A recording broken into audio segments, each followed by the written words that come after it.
صلي وسلم وبارك على سيدنا محمد وعلى اله وصحبه اجمعين. ازيكم اخواتي وحبايبي؟ عاملين ايه؟ يا رب تكونوا بالف صحه وخير وسعاده كل شهر وانتم طيبين وعلى الاسعار النار مقبلين. تعالوا نشوف احنا جبنا ايه من التموين الشهر ده. وطبعا كل مره الاسعار بتعلى فالتموين بيقل اقل من الشهر اللي قبله، ونقول الحمد لله والشكر لله. بصوا بقى كل اللي طلع لي الشهر ده كيلو سكر واحد. كيلو سكر واحد والله يا جماعه الواحد مش عارف يعمل ايه بيه طول ال 30 يوم دول. هيستخدم ايه بكيلو سكر واحد وانتي بتشربي حاجات دافيه وبتعملي حاجات حلوه وبتعملي شاي اكل قهوه اي حاجه؟ الكيلو سكر ده اللي طلع طبعا كده كده هنجيب عليه ومش عارفين ساعتها هنعمل ايه. والله بجد ربنا يرحمنا، الواحد زعلان بجد ومنكد قوي. و2 كيلو رز. طب احنا اسره 6 افراد او 7 افراد، 2 كيلو رز يا جماعه صعبه قوي برضو علينا ان احنا يكفونا. عايزه اقولك ان ولا اي حاجه من دي هتكفي تمام.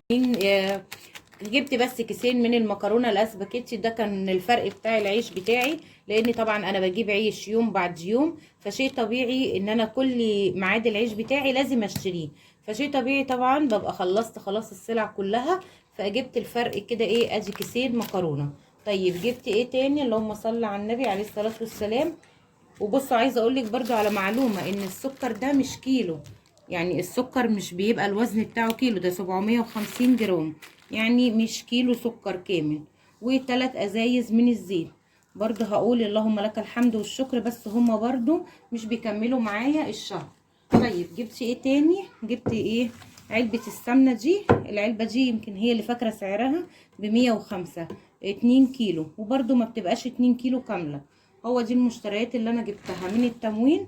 بجد يا جماعه يعني ده يرضي ربنا سبحانه وتعالى، ان انت تجيبي كيلو سكر واحد من التموين و2 كيلو بس رز، دي هتعملي بيهم ايه؟ بجد يعني حاجه صعبه قوي قوي. ربنا يرحمنا برحمته يا رب ويوسع علينا جميعا. الواحد مش عارف بجد الحاجه اللي عماله تغلى دي هتودينا لغايه فين.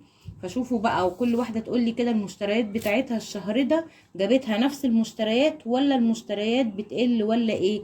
انا مش عارفه والله، بس حبيت ان انا اوريكم الفيديو ده واقول لكم ان انا جبت ايه.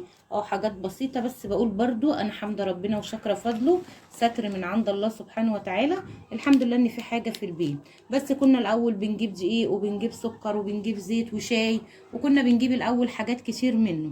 فنقول الحمد لله والشكر لله. ربنا يا رب يبارك يا رب ويرزقنا ويرزق كل واحد يا رب العالمين. اترككم في رعايه الله وامنه، والسلام عليكم ورحمه الله وبركاته.